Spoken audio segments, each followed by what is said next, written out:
not even undocumented immigrants. Americans, people born here. Renee Good spreading for white people, and you still have right wingers be like, well, they shouldn't have been out there.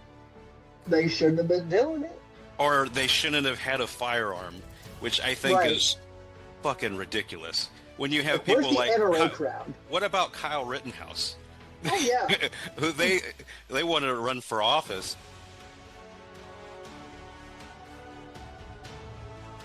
What do we say is a real patriot? Because I think for so long we've allowed the right to define patriotism in their terms, right? In that you're, New King James Version Bible believing, gun toting motherfucker who ain't gonna take no shit, right? Like that's a patriot. But patriotism isn't defined by specific acts. It's not defined by specific actions or associations with organizations. It's defined by the care of your country. Right, the pure definition of being a patriot or to be patriotic is to have love for your country, which you can do in a multitude of ways. Yeah, and I don't think they know what patriotism is. They think it's saluting the flag and getting a hard on for Lee Greenwood or something, And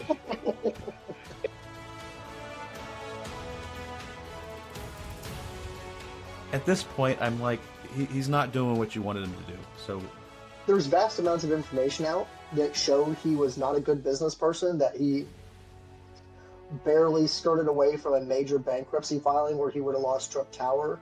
He bankrupted a casino, which you almost have to intentionally do.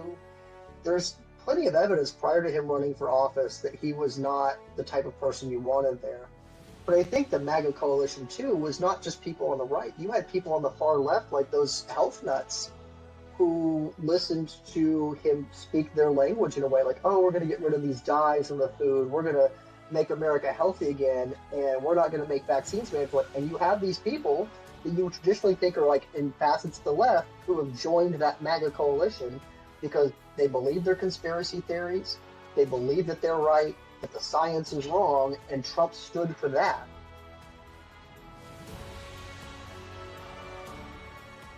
What happened in Uri, I mean, let's get serious for a minute, was hundreds of Texans died. A couple of hundred Texans died of hypothermia in their houses.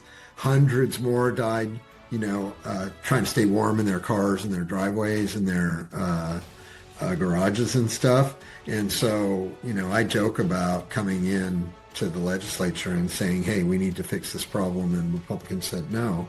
But if that's not enough to move you off your butt, like, what are you even doing in this building? What are you doing in the Capitol building?